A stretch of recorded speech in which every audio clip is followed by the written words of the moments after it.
வணக்கம், நான் உங்கள் யஷ்வந்த் குமார். இன்றைக்கி நம்ம சேனலில் ஒரு சூப்பரான பிரெட் பீட்சா செய்கிறது எப்படின்னு பார்க்க போகிறோம். இதுக்கு முன்னாடி நம்ம சேனலில் சிக்கன் பீட்சா செய்கிறது எப்படின்னு அப்லோட் பண்ணியிருந்தோம்.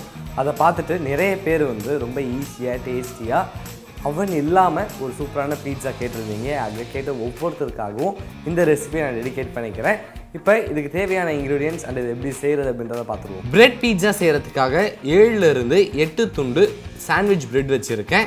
இப்போ ஒவ்வொரு ஸ்லைஸாக எடுத்து ஒரு ரிங் கட்டர் யூஸ் பண்ணி இதை ரவுண்ட் ஷேப்புக்கு கட் பண்ணிக்கலாம். இது நான் ஃபோட்டோக்கும் வீடியோக்கும் பார்க்க அழகாக இருக்கணுன்றதுக்காக ரவுண்ட் ஷேப்பில் கட் பண்ணுறேன். ஆனால் நீங்கள் வீட்டில் செய்யும்போது வெறும் இதோடைய கார்னர்ஸை மட்டும் கட் பண்ணிவிட்டு ஹோல் பிரெட்டை வச்சு அப்படியே பீட்சா செய்யலாம். இந்த மாதிரி இதை கட் பண்ணதன் பிறகு இதை எடுத்து சைடில் வச்சுருவோம். இதே மாதிரி மீதம் உள்ள எல்லா பிரெட்டையும் அழகாக கட் பண்ணிக்கலாம்.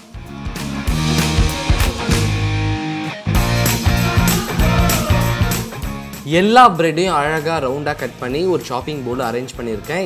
இதுக்கு மேலே தேவையான அளவு பீட்சா சாஸை ப்ளேஸ் பண்ணிக்கலாம்.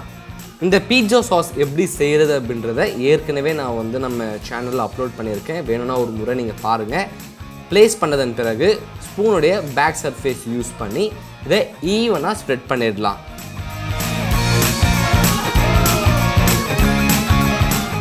இந்த மாதிரி பீட்சா சாஸை எல்லா பிரெட் ஸ்லைஸ் மேலேயும் அப்ளை பண்ணதன் பிறகு இதை எடுத்து சைடில் வச்சிடலாம். ஒவ்வொரு பிரெட் ஸ்லைஸாக எடுத்து தவா மேலே வச்சு இதுக்கு மேலே தேவையான அளவு மொசரல்லா சீஸை மேலே தூவி விட்டுக்கலாம். கூடவே பச்சை, மஞ்சள் மற்றும் சிவப்பு குடைமிளகாயை கியூப் ஷேப்பில் கட் பண்ணி இது மேலே ப்ளேஸ் பண்ணிக்கிறேன். கூடவே கொஞ்சம் பாயில்ட் கார்னும் மேலே ப்ளேஸ் பண்ணிக்கலாம். இப்போ ஒரு லிட்டு போட்டு க்ளோஸ் பண்ணி இதை லோ ஃப்ளேம்லேயே வச்சு இந்த சீஸ் நல்லா மெல்ட் ஆகிற வரைக்கும் இதை குக் பண்ணிக்கலாம்.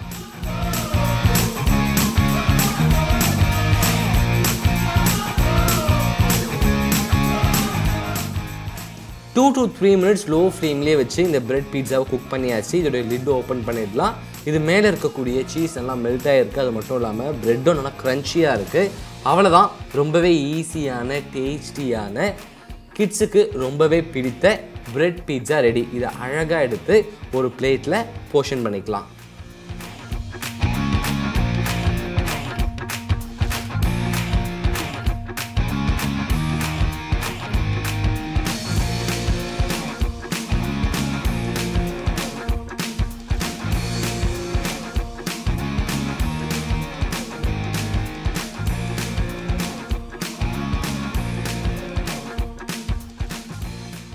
ரொம்பவே ஈஸியான டேஸ்டியான பிரெட் பீட்சா ரெடி ஆகிடுச்சு.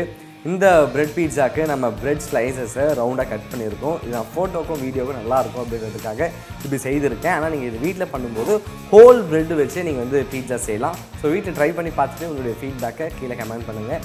இதே மாதிரி இன்னொரு சூப்பர் ரெசிபியோட நான் சந்திக்கிறேன். And then bye from Yashwant.